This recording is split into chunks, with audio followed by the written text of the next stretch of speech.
அனைவருக்கும் வணக்கம். இன்று யோகா பகிர்வு பார்க்கக்கூடியது நின்ற நிலையில பண்ணக்கூடிய பிரசாரிட்ட படோட்டாசனா. அதுலேயே நிறைய வேறுபாடுகள் இருக்கு. இப்போ இன்னைக்கு பண்ணக்கூடியது என்னன்னு பார்த்தீங்கன்னா, பிரசாரிட்ட படோட்டாசனாலேயே நம்ம கைகளில் பின்னோக்கி நமஸ்காரம் முத்திரை வைக்க போகிறோம். இப்போ எப்படி நம்ம இப்போ நேராக வைக்கும் போது நம்ம மார்புக்கு மதியில் வைக்கிறோம், அதே மாதிரி கைகள் பின்னாடி கொண்டு போயிட்டு நம்ம நமஸ்காரம் முத்திரை வச்சுட்டு அப்படியே முன்னோக்கி நம்ம குனிய போகிறோம். இப்போ அது எப்படி பண்ணுறது நம்ம பார்க்கலாம். இப்போது காலை இந்த அளவுக்கு நம்ம ஒயிட் பண்ணிக்கணும். அவங்கவுங்க ஹைட்டுக்கு ஏற்ற மாதிரியே கால்களை நம்ம விரிக்கணும். காலை விரிக்கும் போது பார்த்திங்கன்னா நம்ம இந்த 5 விரல்களையுமே நல்ல க்ரிப்பாக வைக்கணும். ஏன்னா நம்ம முன்னாடி குனியும் போது பார்த்திங்கன்னா அந்த கால் அப்படியே இப்படி தேய்ச்சிட்டு போயிடுற மாதிரி இருக்குது, ஸ்லிப்பரி ஆகிடும். ஸோ அதனால் ஓரளவுக்கு குனிஞ்சிக்கோங்க. ஓரளவுக்கு இந்த வச்சுட்டு நல்லா ஸ்ட்ராங்காக வைக்கணும்.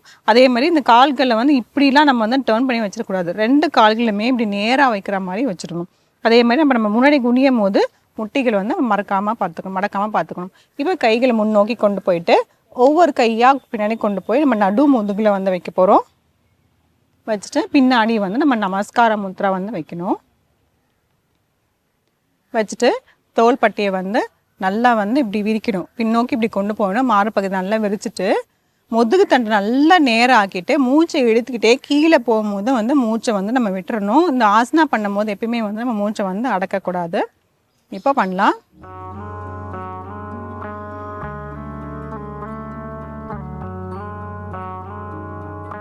சில வினாடிகள்.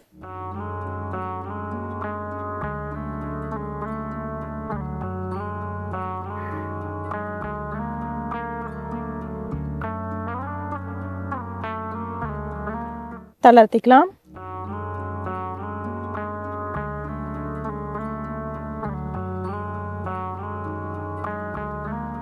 இதில் இந்த கைகள் பின்னாடி நமஸ்காரம் வைக்கிறது ஃபஸ்ட்டு உட்காந்து பண்ணிவிட்டு நல்லாவே பழகிக்கிட்டு அதுக்கப்புறமேட்டு நம்ம நின்ற நிலையிலே நம்ம பண்ணுற மாதிரி நம்ம பார்த்துக்கலாம்.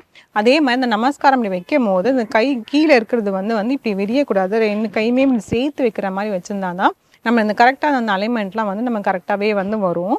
அதே மாதிரி நம்ம முன்னாடி குனியும் போது முட்டியை மடக்கக்கூடாது. இந்த குட்டி குட்டி அந்த அலைன்மெண்ட்டில் நம்ம பார்த்துட்டே இருந்தோம்னா நமக்கு கரெக்டாக வந்துடும். இப்போது நான் அப்படியே நம்ம திரும்பி நான் செய்கிறேன். இன்னொரு முறை பண்ணலாம்.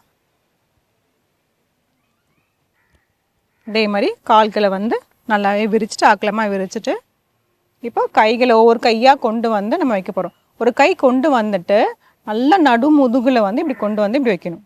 அதுக்கப்புறம் இன்னொரு கையும் கொண்டு போயிட்டு இப்போ கைகள் 2மே நம்ம சேர்க்கணும். கொஞ்சம் இந்த மாதிரி அட்ஜஸ்ட்மெண்ட் பண்ணோம்னா கரெக்டாக வந்துடும்.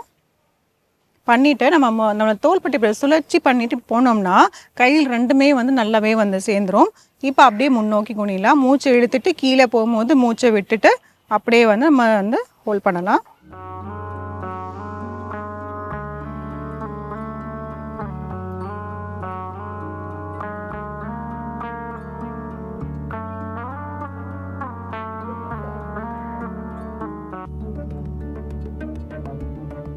தளர்த்திக்கலாம். ஒவ்வொரு கையாக எடுத்துடலாம்.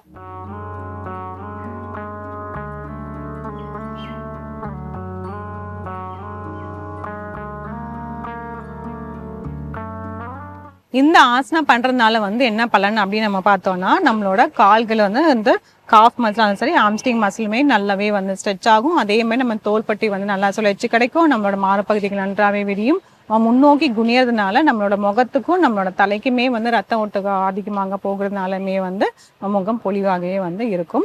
இந்த இது பண்ணும்போது ஃபஸ்ட்டு பார்த்தீங்கன்னா அந்த நமஸ்காரம் வைக்கிறது நம்ம ஃபஸ்ட்டு நிறையவே பழகிக்கணும். சில பேருக்கு பண்ணும்போது கரெக்டாக அந்த சேர்த்து வைக்க முடியாது. சில பேருக்கு இப்படி ஓப்பனாக இருக்கும், பரவாயில்ல. ஆனால் நம்ம செஞ்சுட்டே வரலாம். செய்ய செய்ய நம்ம கைகள் 2மே சேர்ந்துடும். நம்ம தோள்பட்டி இப்படி அட்ஜஸ்ட் பண்ணும்போது பார்த்தீங்கன்னா இது கரெக்டான பொசிஷன் இந்த மாதிரி வந்துடும். பண்ணும்போது கொஞ்சம் தோள்பட்டை வலிக்க தான் செய்யும். உடனே நம்ம எந்த மாதிரி இல்லை எப்படி நம்ம செஞ்சால் நம்மளுக்கு ரிலீஃபாக இருக்கும். நம்ம அந்த மாதிரி செஞ்சுட்டு அதுக்கப்புறம் அடுத்தது பண்ணுங்கள். எடுப்பில் அப்படியே பண்ணும்போது பார்த்தீங்கன்னா அது கரெக்டாக வராது. சில இடத்துல கிராம்ப் வந்துடும். அதுக்காக நம்ம முன்னாடி சில பயிற்சிகளை செஞ்சுட்டு இந்த ஆசனங்களை பண்ணும்போது பார்த்தீங்கன்னா ரொம்ப நல்லாயிருக்கும். இந்த ஆசனம் செஞ்சு பாருங்கள். மீண்டும் அடுத்த பகுதியில் சந்திக்கலாம்.